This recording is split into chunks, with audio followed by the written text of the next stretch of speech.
Welcome to our store. We are the oldest independent bookstore west of the Mississippi, and we love having author events and your support of indie bookstores like us. It's essential to our continuing success. Upcoming events are listed in our newsletter, which are available at the register. And now I am very excited to introduce you to the very funny, very talented Demetri Martin. Demetri is a scholar comedian. He attended Yale. His graduation was followed by a full scholarship to the New York University School of Law. It was here Demetri's life took a dramatic turn, and he turned his ambitions to something. I'm really nervous, sorry. That's right. He turned his ambitions to something that helps the world in a different way. Humor. Mixing his massive intelligence with his wit and art, Demetri has clawed up the ladder of success and has at last produced that ultimate cultural artifact, a book. Called, helpfully enough, This Is a Book. We are honored he is gracing us with his presence tonight. Please help me in welcoming Mr. Demetri Martin.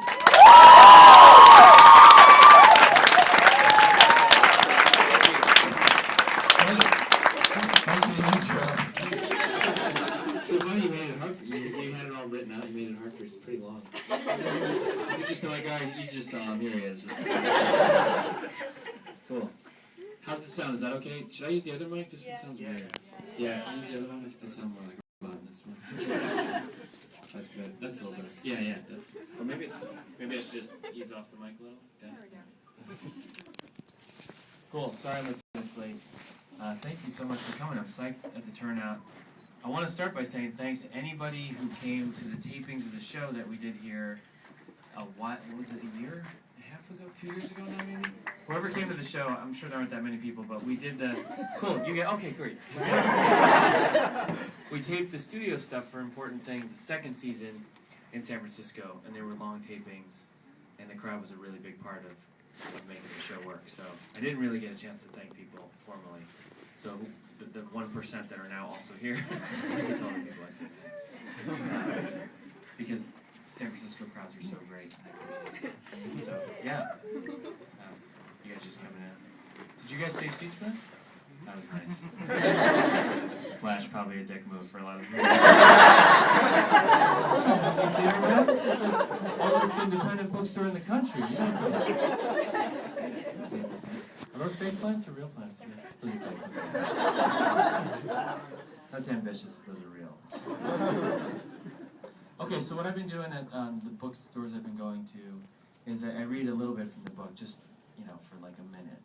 And then more have a conversation, so we can just talk about whatever you guys want to talk about, the book or anything else. And then if you want me to sign the book or something, we can do that stuff after that. That's what this little table's for. So, one thing I don't have is a copy of my own book, so if I could borrow one from somebody up here. Thanks. Thank you. Okay, great. Wow, this looks really purchasable. This is nice. Let me tell you about a little bit about the book, the process. Inside the back of the book, there's a author photo, and that is a photo that I took of myself with a monopod. I got a little thing for my camera and I attached it to it. When they told me I needed to do an author photo, I got the thing, put my camera on it, and I walked around my apartment for like 4 hours trying to find some sort of a background with lighting that looked almost like a good photo. It didn't really work out so well, but that's a photo of me in my bedroom trying to look like I'm not taking a picture of myself. And my arms down the side of my body. Kind of relaxed. It's a really weird experience to try to make a neutral face because I couldn't do it. I would take a photo and then look at it and be like, no, I look confused. Angry. Idiot. Like, it's just Maybe I should. Can you guys hear me if I talk without that? Yes. No. Okay. Shit. All right. I can scream. You're just yelling things. So that was the author photo, the bio. I kept it pretty simple. And this book represents all of last summer. I spent the whole summer at home working on this. And everything in here is brand new that was made for this book. There are only a couple things that I used that were old. And one of them was, I have an old joke about the guy who was raised by the guy who was raised by wolves. And I turned that into like a first-person essay from the son of the guy who was raised by wolves. So that's called Dad, that piece. But other than that, this is all, I think, pretty much new stuff. There might be one or two other little jokes that I took out of my notebooks or something. But other than So I'm going to read you something from a piece called Statistics. Does anybody have a question to start it off while I flip through the book here, so it's not too boring? Anybody? Yes? What's your favorite color? Oh, I hate tough questions. Lately it's light blue. I kind of like this bag, but like tougher. Imagine this, but in a kind of tough way. And if you're getting killed by something like that, that would be nice. What's yours? Green. Green, nice. God bless you. Somebody sneezed. It's not like a Christian book. Bless you, readers. Let us begin. Let us give thanks for these. The good thing is that I don't know where the stuff is in the book that I read. Okay, here we go. These are called short stories. They're extremely short stories. It's so weird. I can hear somebody's headphones or the mic is picking up a radio. You guys hear that? I can hear it. Yes. What is that? I think our accent is bleeding over. Funky. Don't put that on YouTube, man. It's going to be the worst video ever. That's so funny. Yeah, I can just hear This is a short story. When the stripper jumped out of the giant cake, everyone got excited. But then when she jumped into the regular sized cake, everyone got confused. Thank you. You don't have to clap. No, that's okay, please. Well, that would be a really weird reading style if somebody read the book and just kept clapping at their There's a crazy guy in the bar reading something. Everybody knew that you should never provoke a rattlesnake, much less tie it into a bow. But that didn't stop Judd. What did stop him was the rattlesnake. I'm just laughing because I'm trying to figure out what song that is. I can't really beat the tiny. It sounds like somebody with a Walkman got trapped in the ceiling.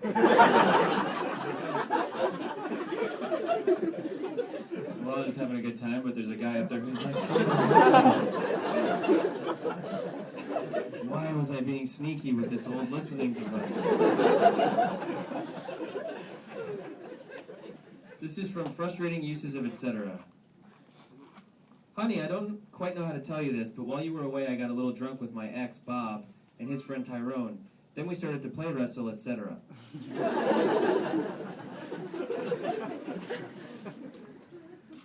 This is another one from that piece. Ladies and gentlemen, we need to get... Sorry. I can't even... It's really weird when you have to read out loud. It reminds me of being in school. Do you remember when you were in school and the teacher's like, we're going to read out loud today, and you're thinking, oh shit, I don't even know if I'm... can I do this? Am I even good at this?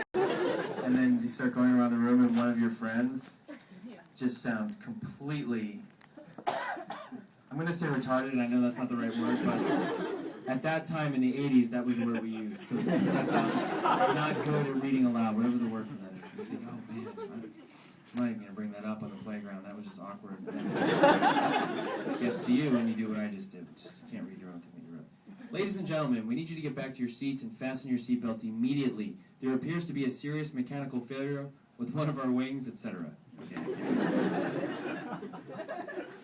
This is all designed to be read quietly to yourself. And then I think I'll read you a couple of statistics here. Any other questions? Yes? What makes you crack up and how often do you do that? Oh, that's a good question. That's a good question, I think, for a comedian. I've been doing comedy since '97.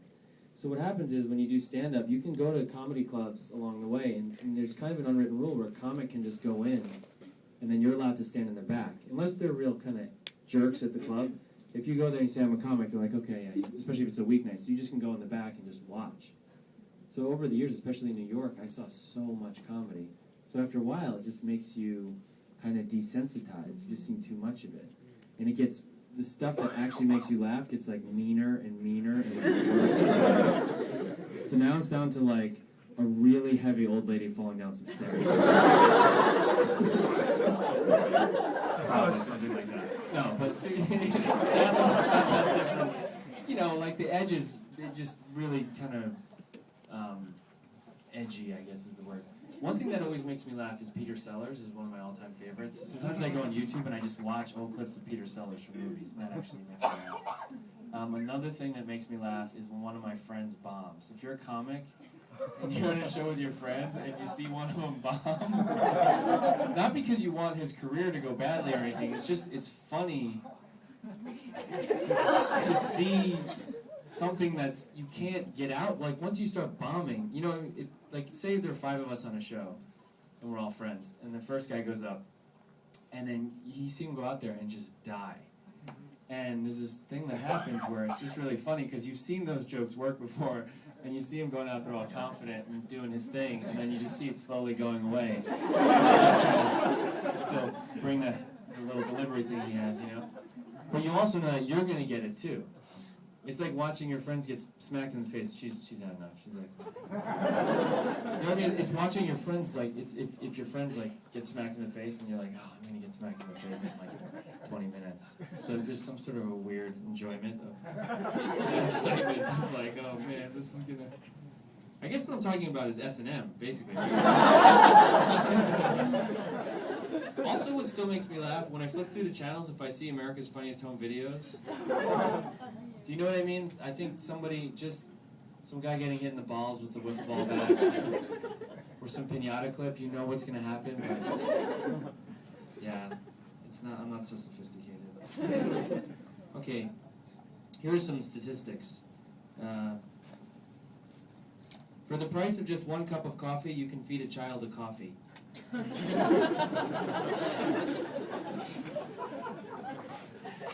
In a blind taste test, 100% of the people tested preferred the taste of things that were not just shoved into their mouth by surprise without any warning. You are 10 times more likely to get hit by a car if the driver is aiming for you. All true. Okay, so I just would rather talk to you guys if it's okay, and hope you get the book or read somebody else's copies instead of me reading it to you. It's too awkward. Anybody else? Yes? After taking books on, do you have any interest in doing any other movies? Yeah, okay, cool. So the question was, I'll repeat the question just in case you guys can't hear me. After being in Taking Woodstock, do I have any interest in doing any other movies? Yes, I want to be in other movies. That one was a big opportunity for me and really kicked my ass too, because I worked like every day of the movie. I'm not a trained actor, and Ang Lee's really intense. And I'd get to the set each day, and he'd have like he'd tell me, okay, here's what you got to do. Remember one day I got there, he's like, all right, here's what you got to do. You got to come out of the woods, and I want you to come down to the path and look surprised, confused, and then go like 5 steps this way, and then I want you to walk with the crowd a little, and then stop at this table where they're selling beads. Don't be that interested in it, and then keep going. Now, when you come to the ladies burning their bras, stop and be interested in that, but just long enough for the camera to go around you, the Steadicam guy. Then you go blend in with the crowd again, and then walk up towards the bus, and then I need you to get to the clearing right when the helicopter's taking off in the distance between the trees. I swear to God, that's what it tells me. Okay, I got it. It's like 500 extras. Microphones, action! Start walking, I'm at the bras, I'm like, what am I doing? Wait, am I interested? Go back, the fucking helicopter took off. Shit, man, acting is hard. That was so stressful. But after going through stuff like that, I was like, okay, I can do this. I like it. I'm interested. And yeah, but I can't get that many parts though. It's like any good part, like Jason Schwartzman's like better than me. You know what I mean? He's already like, a famous actor. There's the guys who look like me kind of who are already in. So like, what am I gonna do? Like Blossom, like that's already gone. So what I gotta do, I figured, is I have to write my own movies. Yeah, so I'm writing, when I get back from this trip, I've been outlining a few different ideas, so I'm gonna write one of them. July 4th is my deadline to have the script done. Because I've written a couple movies, but they were for studios, so I can't control them. So the studio owns it, and then if they don't want to make it, I can't do anything about it. So then I figured, all right, I gotta write the whole thing, and I gotta write it really cheap, so it's a movie that'll take place like in the back of a truck or something like that. And high concept, but really low budget. Space truck. This truck is in fucking outer space. For some reason. I don't know. Clearly, it needs some work. But I'm gonna write something that I can shoot like in Detroit or Toronto or someplace where it won't be that expensive. That's my idea, and get some of my friends to be in it. And hopefully, I'll shoot it next year. That's my next goal. Yeah. So the answer is yes. I could have just said yes. The guy with the white shirt. And then, oh, you both have white in your shirts. Shit. Okay. How about the guy with the rusty shirt and then you?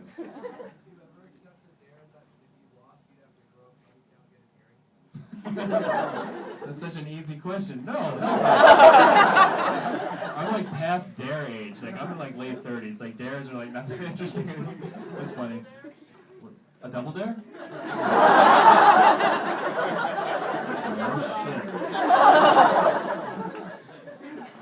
Have you been involved in a dare where somebody had to grow a ponytail and get an hair? No, I like that because it's so awkwardly long and it's a time requirement. Dude, now you have to grow a ponytail.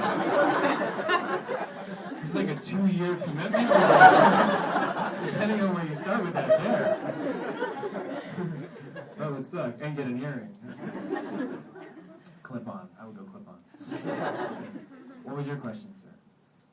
Are there any important things on your mind that you're working on? Oh, for the show and stuff, yeah. Well, the show got canceled, yeah. I don't know if you know. Yeah, they canceled the show.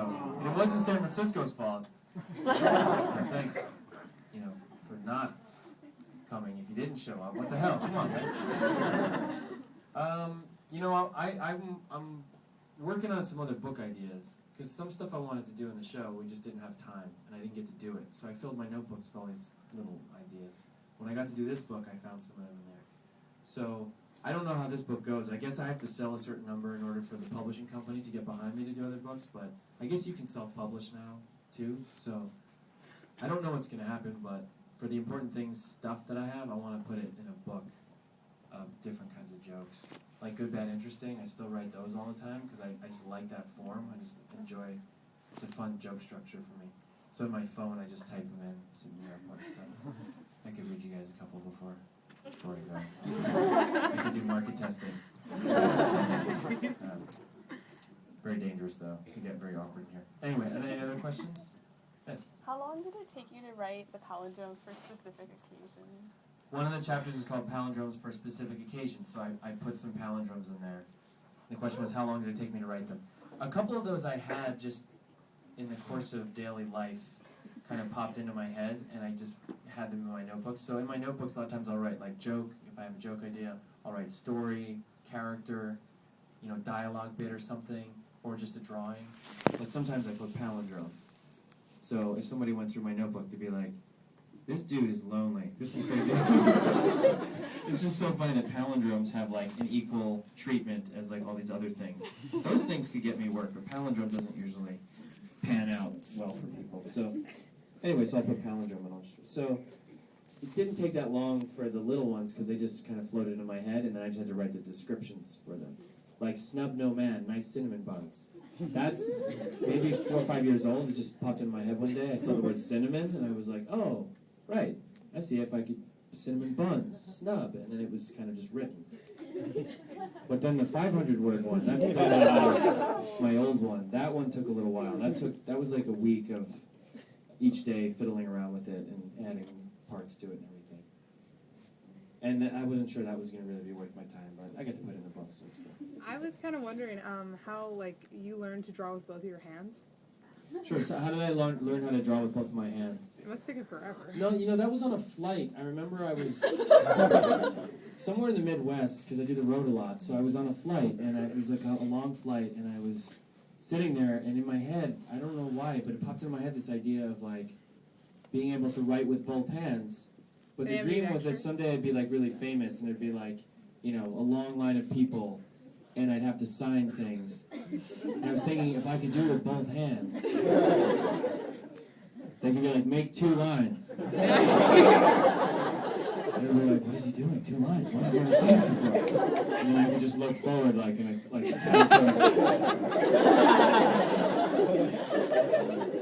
people would leave just thinking like, oh wow, what an interesting person. But that left my head quickly, but what I was left with was, I wonder if I could write with two hands. Wonder what that would do to my head in terms of like, would weird ideas come out in confusing myself, just kind of mechanically, you know? So I was on a plane, and it popped in my head, so I put the tray table down, and I pulled out a second pen, and I started trying to write the alphabet from Z to A with my right hand, and from A to Z with my left hand, kind of at the same time. But what happens is, I think, and maybe a lot of you guys have this experience, when you travel and you're trapped somewhere, you know, if you do certain things, it can make time move differently. It can move faster, right? You can get through the flight faster. So listening to music, watching a movie, reading a book, whatever it is. So that was a cool way, I thought. Cool is not the right word. That was a way to do that, to kind of get engaged in something there. Palindrome's similar, by the way. Trying to write a palindrome just takes energy. So sitting on a plane, I might just say, let me try to write some palindromes. And then I look up and an hour's gone by. It's kind of nice. So that's what I did. The funny thing was I was in a middle seat, and I forgot that I was next to people I don't know, you know, the whole thing. Put the thing down, and I'm sitting there just intensely trying to do this stupid task. But when you're hunched over like that and you're focusing, it's got like a kind of killer vibe to it. You know? It's more like plotting than anything. This guy's making plans. There's some sort of a map. What are we doing here? But then if you looked, it was just the alphabet. It's like, oh, this guy's in trouble. But from that flight, then I made pretty good progress, like in the course of that flight, where I could coordinate pretty well. And then, you know, I just tried it a couple more times. And that was before I had the show. And then once the TV show existed, I was trying to think of bits that might work well. I would think of, like, for the screen time that I have, like, what is worth doing? So if it's a 3-minute thing, I'm thinking I'm going to need a story, right? That would be a sketch or some sort of a narrative, scene work. But once I get it down to like 30 seconds, 20 seconds, those drawings, I think it was 12 seconds. So we'd speed it up sometimes to fit the 12-second window. But I was thinking, what's a good impact thing in 12 seconds? And I thought, oh, let's shoot me overhead, and if I can do the two-hand drawings, maybe that'd be interesting to watch for 12 seconds. So then it ended up being useful. And in a weird way, the palindromes are similar where, you know, I kind of put them in the book. They're not a natural fit, but that's why it's just called This Is a Book, because it's a grab bag. But if there was ever an application for it, I figured maybe in the book. More so than on stage or at a wedding or something. I can't think of another place. It's a weird best man toast. Wow. Yeah. But that's what I found over the years, was the things that were the least useful that I did, I wouldn't worry about it. Just see if I could do it, and then later see if there's an application for it. And more times than not, there was an application, and then that kind of helped me flesh out some of the stuff I wanted to share with people. Try two-hand toasting. You know, Two-hand toasting? Yeah, new thing. Like, you know, toast. Well, yeah. That's like going. That's alcoholism, I think. Depends on what's in the glass. Anybody else? Do you have a new TV show in the works? Do I have a new TV show in the works? Not that I know of. No, I wrote a pilot for CBS this year. And it would have taken place in San Francisco. It was a show about a green startup. I made it was like a comedy, a workplace comedy that takes place in a startup, like a green energy company. And I set it in San Francisco. It was for CBS, and they did not pick it up. So they canceled that one before it even existed. They just were like, no. I was like, okay. I'm out of here. Go work on my own movies. Try to cancel those. You can cancel those too? Shit! CBS is way more powerful than I realized. Anybody else? Oh, I'm going to go to you, because she asked a question. You saved a seat for her. You guys are in the same group anyway. It doesn't matter. Okay. Do you have like an overall message that you give like through your comedy? Yes, and it's controversial. Kill kids. But only the shitty ones, because they grow up to be bad adults. No. I met you in person. I don't fuck around. I'm serious. I'm sorry. There are kids here. I'm just kidding. Swing and a miss. You know what? I couldn't see her. That's the thing with kids. You can't see them. You know? You're sneaky. I'm kidding, as in kill an audience. Like really make kids laugh. You know. No, I don't know. That's a good question. I don't think I particularly have a message, but when I go to do a live show, I always try at least to have people leave the show feeling better than they did when they came into the show. Not always that easy to do, depending on the person's circumstance, but I feel like if people are willing to spend their money, their time, to give it to me in any way, I always try to give at least what they think they deserve and maybe a little extra.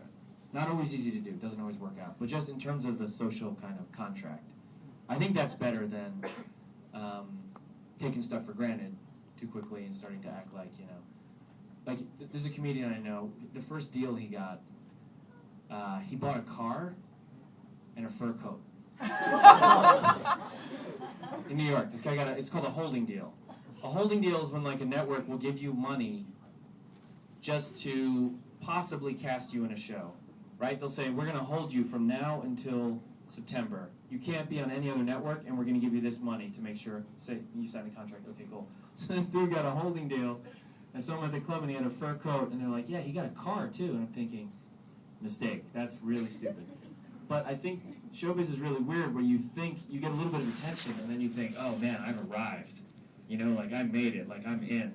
But I've seen enough people go up, and then, like, you go kind of right back down. So I try not to take it for granted and just work hard. And, like, with the book or whatever it is I'm making, I try to always put new stuff out there so that I earn people's attention or earn, whatever they're giving me. Because I feel like in today's day and age, it's very hard to get anybody's attention.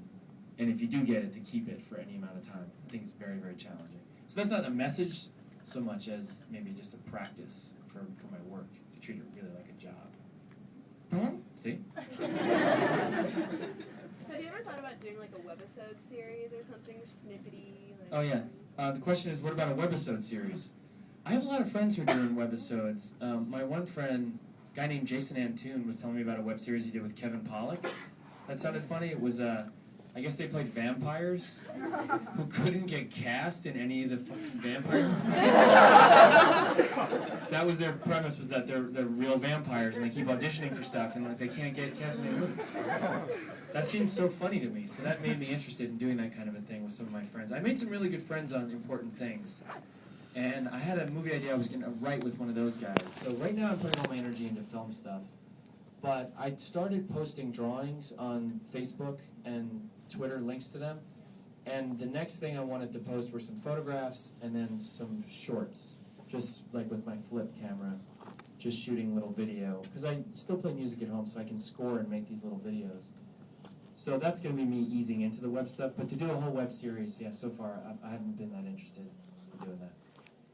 I really liked your clarification videos. I was wondering if you were planning on doing anything like that again in the future. Sure, the question was clarification videos, which were shot mostly around here. The De Young. Yeah, the De Young, yeah. Those were, was that 2006 maybe? I was in these videos that were on the internet for a while. I guess you can still find them, right? I don't know. You found them, okay. So would I do that again? That was cool because that was sponsored and that had a really nice budget and costumes and everything. So that was, again, if I could do that, I would try to just make a movie. Because it's weird, after doing important things, that, required all these like separate locations for everything we shot, casting. I learned all these things about production. I don't know how many people here work in production or have worked in it, but all the nuts and bolts of it are things that you never have to worry about as a comic. For a comedian, you can just show up and talk. I made it harder because then I have to have an easel and drawings and guitar and stuff, but really, it's pretty much just you and some sort of a sound system and maybe just a very slight bit of music in the background, just like coming through the ceiling or something. But then you go to make a movie or a TV show and there are all these other practical considerations. So learning a lot about that on the show and looking at how much we actually shot, I realized I really should try to make a feature. Because over the 2 seasons, 17 episodes, if you add that all up, that's like more than a feature film's worth of work.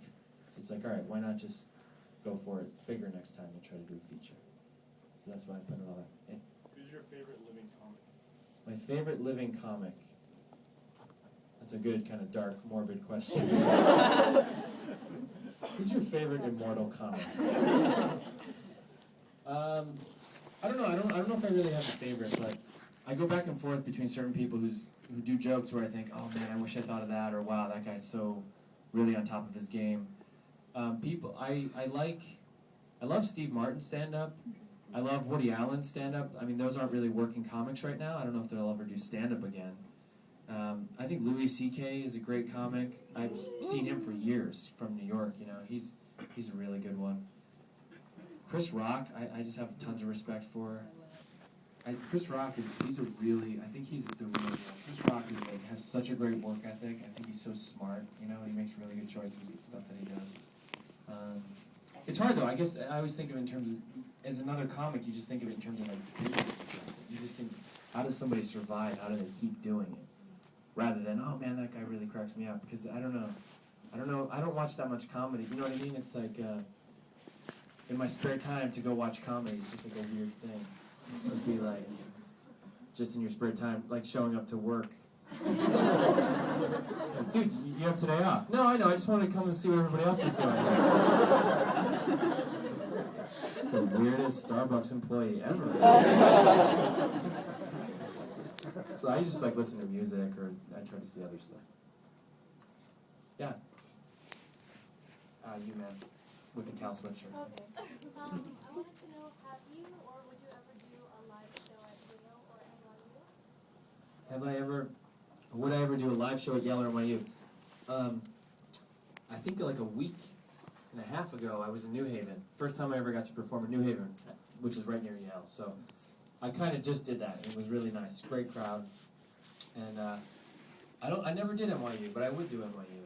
A friend of mine just recorded a stand-up special near NYU. They have a new student center. So next year, I'm going to do a new stand-up special.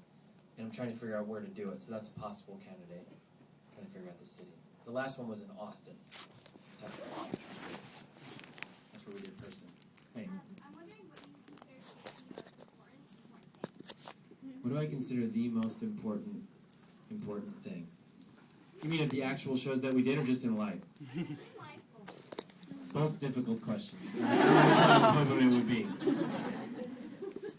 I don't know, if I was thinking about in terms of like a career maybe, just in terms of making a living from my own experience, it's going to sound cheesy, but I'd say persistence. For myself and any of my friends I've seen, I started doing stand-up in '97, so I've met a lot of people along the way, and I can see people's careers, like how it kind of goes for a lot of them. And the one thing in all of the people I've seen who seem to have more than the people who have less is persistence. Whether it's in their material or in auditioning or doing open mics, no matter how small the audience. There's this, the volume of work that they do. I think that would be the one thing I could point to. People from everybody from like Jim Gaffigan is a great example.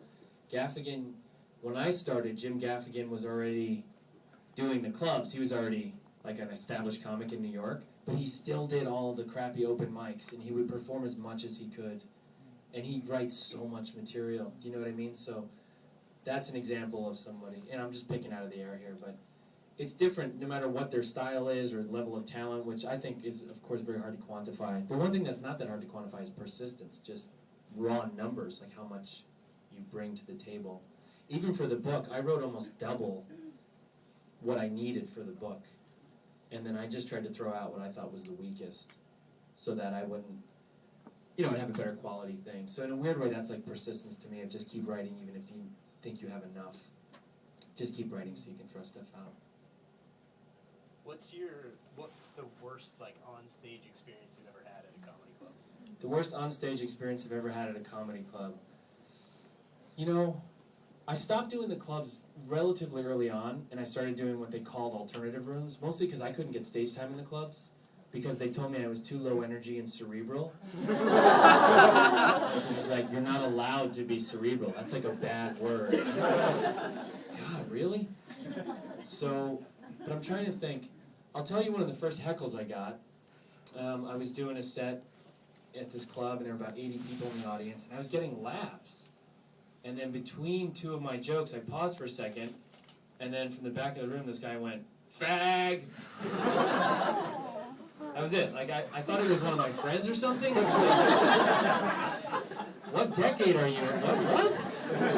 Not even Yora, or I don't like or, just like a foghorn. You're saying, I guess that's a heckle. Okay, I guess I have to deal with this. So, and that was fine. I said something to him, and the guy, didn't say anything after that. The last really great bomb that I remember having, and I've talked about it once, I think on Jimmy Kimmel or something, I was a guest. It was, I got a corporate gig in Mexico.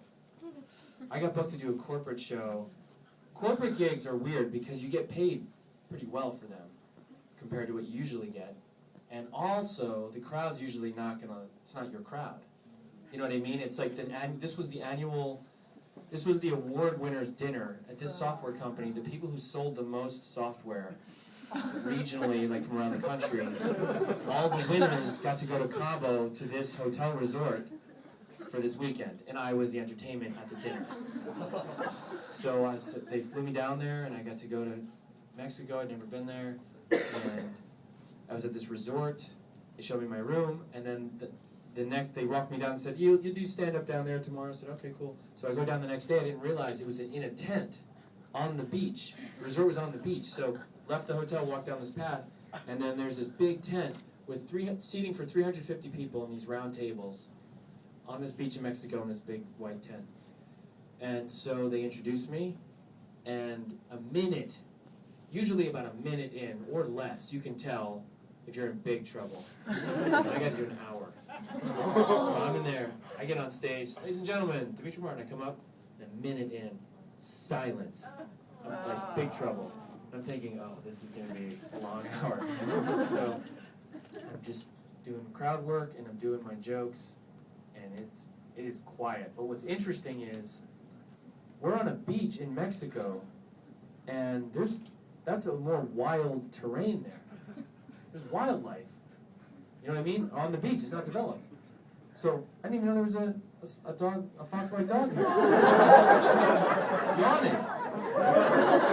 Bored. So as I'm bombing, in the silence, I can hear crickets. There are crickets on the beach. Which is amazing. For a comic to think, I get to actually hear crickets. So I hear the crickets, and then I tell the audience, "I'm hearing crickets." Can you guys hear that? And then it's nothing. So now everybody notices the crickets, and then it's just like another 45 minutes. And then the show's in. But I got paid, I made money. It was a job. That was pretty bad. That was pretty bad. That was just maybe 2 years ago or something. What's the dog's name? Ichigo. Does that translate to anything? Strawberry? Nice. How old? 8 months. 8 months. What kind of a dog is that? It's a Shiba Inu. Does that translate to grapefruit or something? It's a fruit-based dog. Very cute. I never had a pet growing up. Yeah. Anybody else not have a pet when they were growing up? Okay, so there's some of us weirdos out there. I don't know what to do with other people's animals. Other people, they grow up with a pet, they'll just go make out with someone else's dog. I'm really comfortable with animals. I'm not even sure if I can look in its eyes. It's going to kill me. Like, what's going to happen? This dog seems very sweet. I had a hermit crab. And I swear, I had this hermit crab, and then I looked one day in its cage, and it was gone.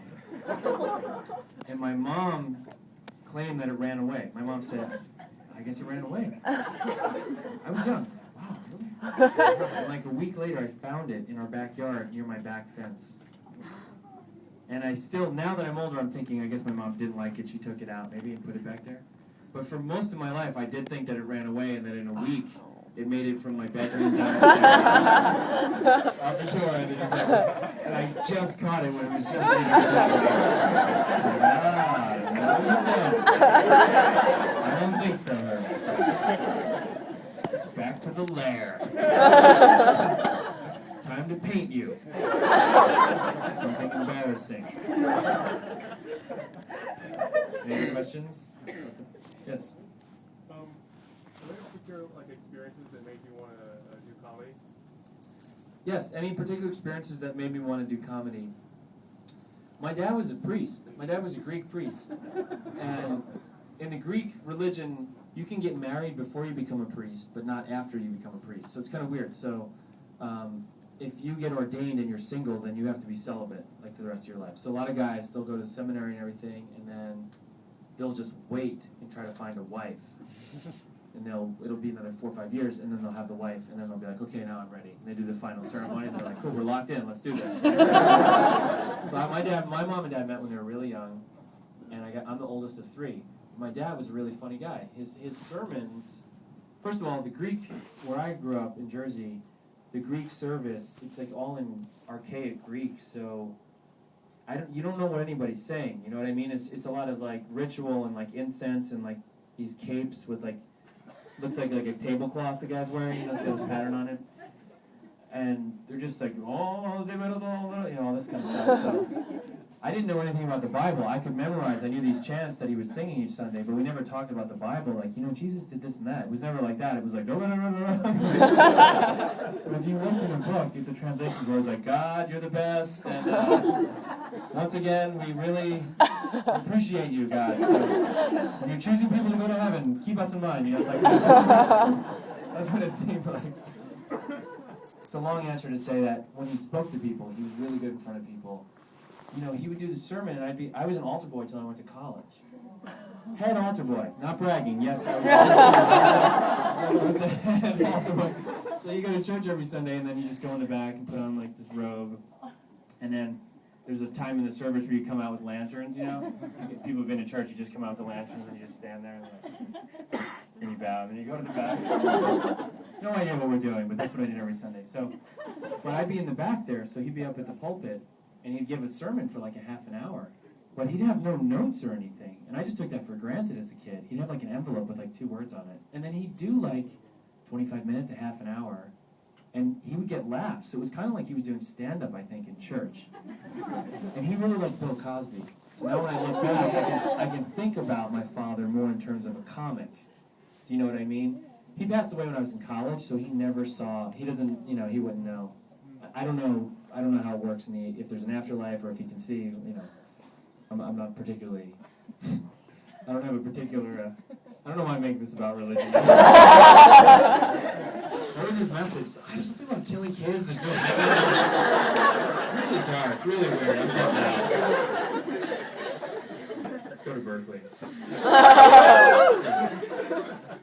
So I guess the end of the answer is, every Sunday I got to see my dad basically do stand-up. So in my head, I just thought when he talked in front of people, he just kind of found jokes. He was just kind of natural that way. So I think that's one thing that deep down made me want to do it.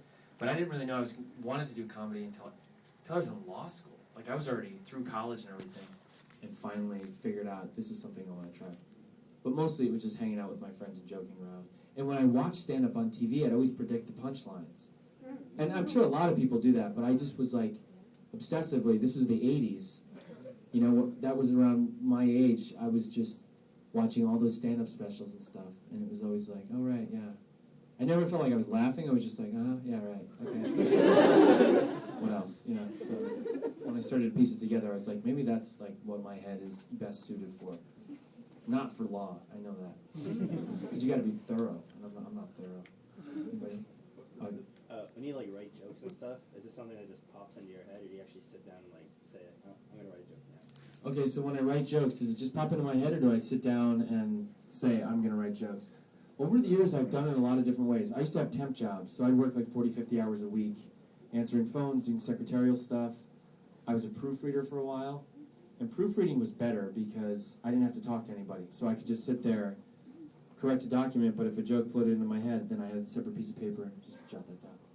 So what usually happens for me is like I just walk around, and then it's like somebody told it to me. Just if I look at something, you know what I mean? I'll be like, oh, there's a homeless guy like about to fall off a bench. Like, is there a joke here? No, that's too sad. Next, whatever. But like something like just coming worded right into my head. It's so weird. It's like walking around and having a show just for myself. But I can't tell what's funny to anybody else, So then I have to go tell it to people. But I always have various notebooks. So I have this is pocket notebook number 8. I put a little label on the bottom corner so I can keep track of them. So like when I walk around, I'll just, I'll write down like jokes, like the These are all bad. Oh, this is bad. Sometimes I get a song stuck in my head and it's annoying. I wonder what that was like for Beethoven. The symphony, this is so long. This is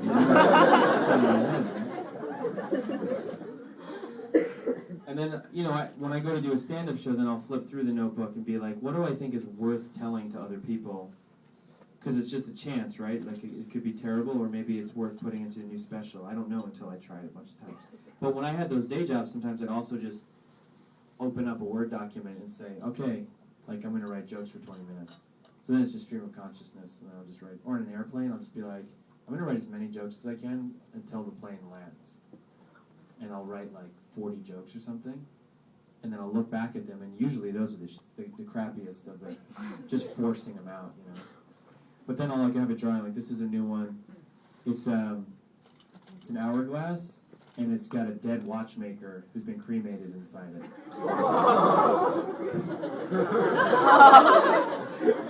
Just like popped into my head. So I'll just draw it out, and then I could use that maybe or not, you know, later or something.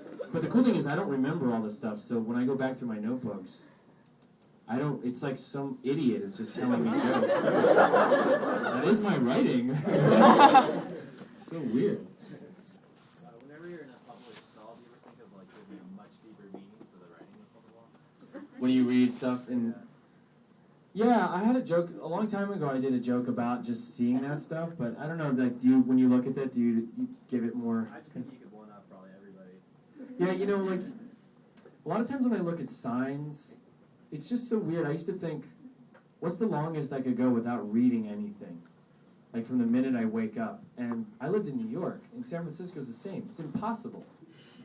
There are just words and meaning everywhere. It's so hard to just, I guess if you travel, it's kind of interesting.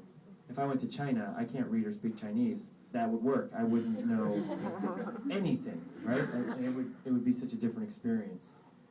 But yeah, I end up doing that with everything, not just bathroom stalls, but you know, everything like signs. Plus, I was a proofreader. It's just weird, and there are errors in the book. There are a couple that have been pointed out to me, which I'm so bummed out about. But yeah, I was a proofreader for a long time, so everything I would read, and it was a weird job because first I did legal proofreading, and then financial proofreading, so that was like columns of numbers and everything. But then I got this easy job, and it was internet advertising. So I would read like a banner ad. They would give me a banner ad, and they'd say, you have to bill 20 minutes. You have to read this banner ad and bill 20 minutes of work on that. And it would just say Skittles. I'd be like, S-K-I. All right, let me do this again. Let me just make sure. Because it was so easy, but if I messed up, I was in major, major trouble. Like, who? Skittles are spelled wrong. Who missed this? That would be me. Take it for granted. But it makes you kind of mindful. You know what I mean? It's just weird because the letters become like shapes and stuff. They're not just it's not just a T, it's a cross, or it's a T with a butt, you know, depending on the ass there. Like, things like start coming alive. I think this is just spending too much time alone. During your show, do you find yourself having to adapt a lot, or do you just plan ahead? Doing stand-up? Yeah. During my stand-up, do I find myself having to adapt a lot, or do I plan ahead? I always go with a set list, so I have a bunch of jokes I want to tell, but I try to not stick to that so much anymore. I think it's more interesting to just trust the moment that you're in and read the audience. The book things are really interesting because it's so well lit. With stand-up, it's not usually like that. So here, I can see like all the way to the back of the room. I can see everybody's face. I can see how disappointed, tired. I'm not that good at reading body language, but yeah, who's hot, who has to pee, you know, some people are like, oh, I gotta pee. If I get up, is he gonna say something? Like, why did I sit in the middle? I just stop talking. Let's just end this, you know, just that kind of stuff. So that like makes it more interesting, I think, to go off the script and not have to diverge from it. Is it very weird? Digress, whatever. Yeah. Hey. Yeah. Can we hear your best Bill Cosby impression? No. My best and my worst would probably be the same. I have 3 daughters.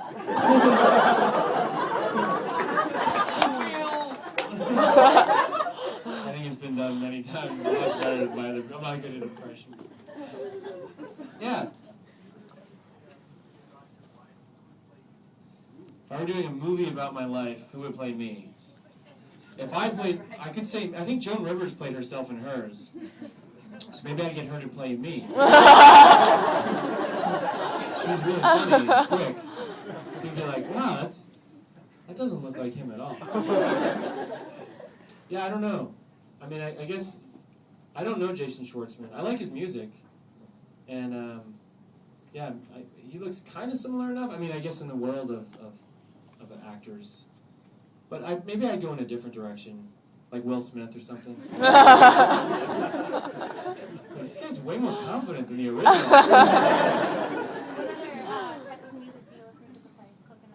What other type of music do I listen to? I listen to the Beatles quite a bit. I listen to like Cat Stevens and a lot of 60s stuff. And I got a new record player recently, and I found this place by my house in Santa Monica called Record Surplus. I think it's called Record Surplus. It's like a warehouse. And I've been buying flamenco records, like flamenco guitar, ragtime guitar, and a little bit of bluegrass, and like a lot of Spanishy guitar stuff. I just like hearing fingerstyle and trying to figure out what they're doing. What else am I listening to? Mostly old stuff. What I like about vinyl is finding stuff that wasn't deemed important enough to make it onto CDs, and certainly not onto iTunes. So I guess I can discern some sound quality difference, but I'm not really that gifted auditorily to say, wow, this vinyl, listen to vinyl, this is so much better than an iPod. You know, I don't know if I can really tell that, but just the content that I can get, the stuff that I can find, like that's what I like, just listening to that stuff. And I was listening to a little bit of French music. I just felt more sophisticated, like I was writing a fart joke, but there'd be some French in the background. This joke is amazing. Yeah. Have you ever written any non-comedy movies? Yeah. At home, I write pretty much every night when I'm home. I record like some guitar stuff before I go to bed, like in GarageBand or Pro Tools. And when I got the show, I had a couple years of that, so some of the interstitial stuff was already recorded just at home. It was like my home library, so we just dumped it into the show. I gave the editors a bunch of tracks, and when they were building things, they just had my library of music, and we'd try stuff just for background, and then we'd look at it and be like, yeah, you know what, let's put that in, that's kind of cool. And so since doing that, I didn't know I'd ever have a show. I was just playing music at home for fun. So since doing that, I've been doing more stuff at home. Again, so if someday I get to do a movie, I don't need to score my movie. I don't really care one way or the other. But if it's going to come down to money, then sure, I'd love to have free music. Do you know what I mean? As opposed to, oh, you know, you're way over budget. We can't do the scene. Oh, shit. You can pay yourself for that. You can pay yourself, yeah. Like I got paid as a composer from doing my show, just from the stupid little guitar stuff I was doing at home. So every time I've tried to write lyrics or sing a serious song, disaster. Like I do not have that ability. Like, and I understand. Like I'm fine with that. You know, I don't have any ambitions to do that. But I do like playing music, and as it serves a scene, I love to see like how the music can make a scene, you know, really come to life. Especially when you don't notice the music, but just the feeling. You know, I love that. Hey. Do I need a date tonight? No, thanks. Hey, didn't you guys sit down together? No. Who's your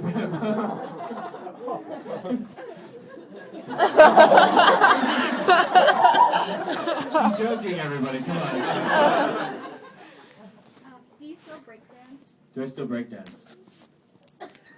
Did I mention breakdancing today? No, but I read that. Okay. I just got creeped out for a second because like, wait a minute, I didn't say anything. It's one of those spies from my past. I don't break dance anymore. For a while, I still popped at parties. You know, when you're like, hey, check it out, and then you're popping, people are like, oh yeah. But then after you get to a certain age, even though they're like, oh, he's doing the popping thing. Right, robot, we get it, Demetri, right? Is that it? Is that all you get? So I don't do that so much anymore. That was probably my first passion, though. Was probably breakdancing. Again, that was the age, for my age group, the first real wave of breakdancing was when I was like in 5th or 6th grade. That was a pretty big deal.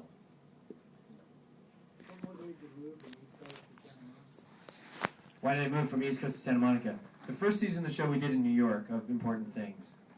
What I didn't realize with a show like that was that it really required a lot of work for every sketch. Because we didn't have a set studio. We did for the live stuff, but for the sketches, we had to scout locations. Where are we going to park the trucks? If I wanted to cast an old lady in a sketch, they'd be like, okay, she's got to be in the Union. Oh, okay. And she's got to be available and in New York. Okay, so how many does that leave? 2. You got 2 old ladies to choose from. I'm like, you're kidding me. 2 old ladies? This sketch isn't going to work. Like, these better be ringers, these old ladies.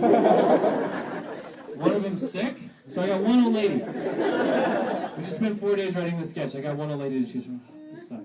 Things like that I would never think of until I had to produce a show. After the first season, I didn't want to do the show anymore. I was like, that was too hard. I'm not doing that again.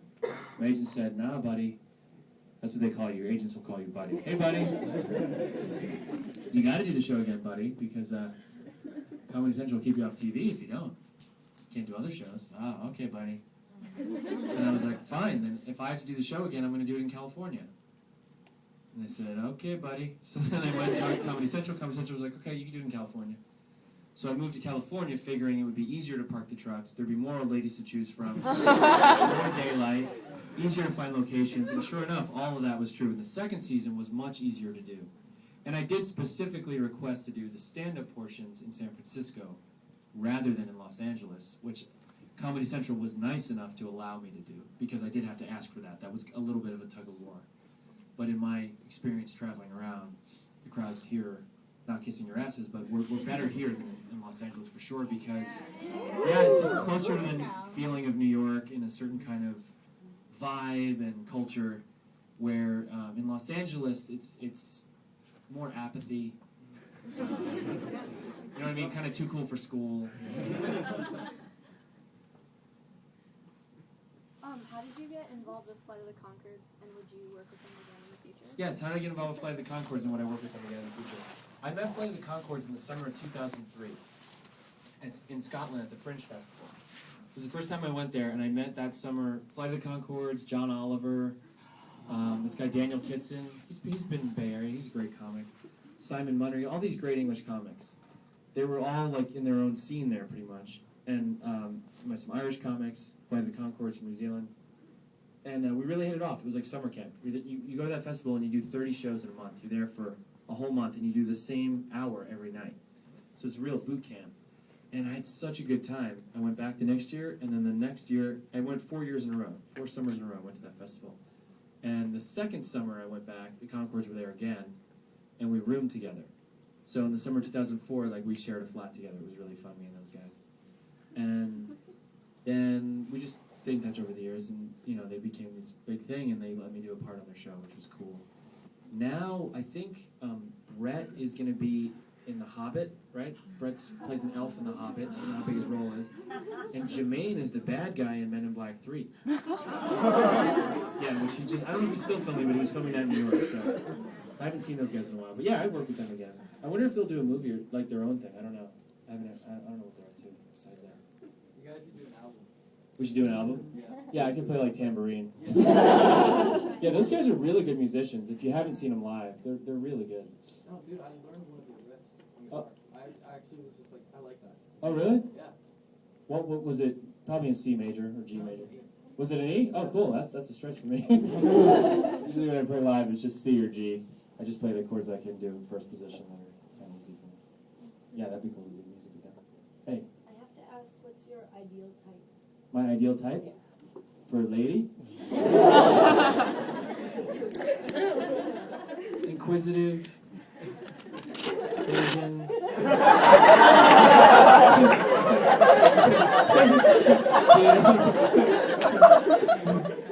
Well, I don't know. That's a good question. It is funny when you find like you kind of gravitate around a type, but I joke around about being a dork and stuff when I was growing up. But the truth is, you know, I was on the math team, I was on the physics team, I was really into skateboarding. Like, I was a late bloomer, I'd say, with the ladies.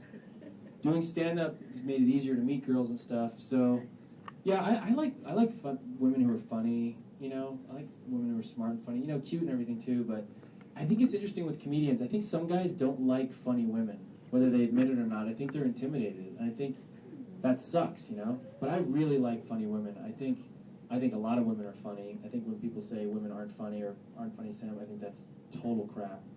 And I don't know. I think there's something really attractive about like a really sharp, funny woman. And when I wrote the pilot, the CBS show that's not going to get made, I tried to make the girl, one of the characters I made really weird. Because I always feel like there's like a weird guy in a show, but there's not often a girl doesn't get to be weird. Like the girl always has to respond to the guy being weird. You know what I mean? Like they make the girl the kind of grown up, and they make her the straight man. So I tried really hard to make like the girl weird, and didn't get shot. Damn. So yeah, that's kind of I think my type. Okay. Was there just like one day in law school where you were just like, fuck that shit? Yeah. Was it just one day, or was Great it a question, week? yeah. Are you in school? Yeah, I'm graduating, but I'm thinking about law school. I was thinking like one day I'm gonna be like, this is so ridiculous. The question was there one day in law school when I was just like, F this S?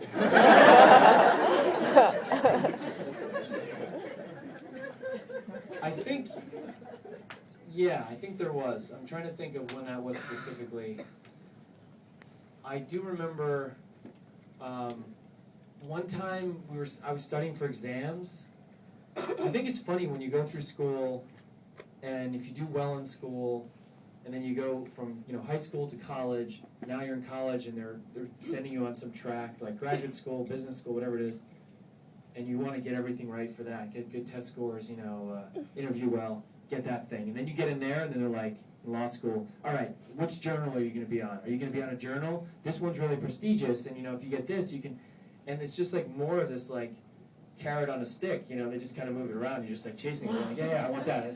So it's like I was doing that in law school. I could feel it, and it's just like brainwashing, And I just remember I was like in the really nice law library, and they have those little lamps, like those banker's lamps, and leather chairs that. They must hire people to break in the chairs. Just like custodians just like punch the chair for like 4 hours. Like, whoa, this place, look at how old this chair is. Very prestigious. I'm going to get all that money someday. I'm important. Wow, I'm smart. Look at these chairs. So all these books that are just bullshit. It's like, you look up and they're just like you pull it and just like cardboard. Like, these aren't what? This is just like a joke. It's like all produced. That's what it kind of started to look like. But I was in there. And it's really quiet, and everybody's studying during exam period. And I was in the middle of that library, and I swear, I remember I was writing jokes. I just was like, in my notebook, I just flipped the page, and I had some joke ideas, and I'm like trying to work out these jokes. I remember just thinking like, what am I doing? Like, what? I'm wasting, somebody could be a good lawyer and use this spot. I am total bullshit. I am like treading water. Because my grades were fine. Like, I was doing fine. I had a full ride. Like, I was playing the rules by the game by the rules I was mixing metaphors. But I was doing all that, and then I think there's just like a cowardice at some point that I think you become aware of if you're one of those people who's just not supposed to be there. For me, that's what it was. But I was kind of not really admitting that to myself. But I remember writing those jokes just sitting there alone thinking, I'm so lame. Like, I should go just get a job already, not worry about having a career. Just stop trying to impress people. Just go make some money doing anything, you know what I mean? So I got out pretty much after that. And I remember in one of my exams, I realized I was going to drop out, and I was like, the whole world like changed, like just like that. It's so funny how important each of us will make something.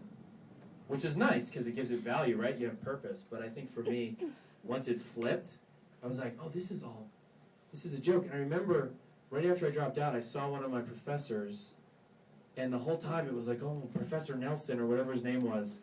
And when I was in school, it's like, oh, there he is. Oh, he was he worked on the Supreme Court. He was a clerk for so-and-so, and, everybody, the mythology of this guy. And then, once I dropped out, I was like, that's just like a fat guy with a blazer. It's just some guy in Washington Square. Like, it has nothing to do with my life. Like, I just pumped so much importance into that, probably because I needed to feel like I was important. But once I was out, and then I remember like a couple months later, it was maybe the next fall, I was out of school, just doing my temp thing. I was on a bus, and one of my professors got on, and I just rode the bus with one of my former professors, and it was so funny. It was just like it was just some guy. It's like he has a job, he's a professor at this law school, and I just had my job, and I was like, felt like I snatched my life, like just out of the jaws of like this beast that would carry me into being like 55 and looking up one day and just thinking, damn, like I had a chance and I just went the safe route. This sucks. Guess I'll buy a boat, whatever. It's like I'd rather just be poor for a while and figure out something that's like makes me feel good when I wake up each day to do it, rather than dreading stuff that impresses other people. So I don't know. That's the longer, probably heartfelt answer. Maybe not the funniest thing, but yeah, for me, and I don't know. I can see people of all ages here, but I guess it's the same really at any age. It's just more when you know that there's maybe something that a little more out there for you to try, and you get to the point where it's not really so much about the achievement, but more about just kind of going for it. So, of course, I'm thrilled and, like, genuinely touched to come in the bookstore and to see that you guys all showed up. Like, this is, like, I'm still working, I still get to eat. Like, you guys totally, like, made it happen for me. So, I really, really appreciate it. And that's why I really do, like I was saying earlier, when I make stuff, I just really try to make each thing new and different and move forward a little bit with the work. So that if somebody happens to have seen everything that I've done, they wouldn't be like, wait a minute, this is the same shit. It's like, it's different. And when I tour around, too, I'm really careful. If I go to a city, I try to make sure I have enough of a new act to come back. Because it is a job. Seinfeld said that. He's really, I think, a smart guy. He's like, he passed some construction workers once, and he saw them, like, stopping to eat lunch, and they had hard hats on and everything. He's like, it's a job, Stand-up, it's cool to think it's just hanging out and telling jokes. But, yeah, it's a job like anything. So I'm just glad I get to do this one. So you guys, thank you so much for coming, and now we'll...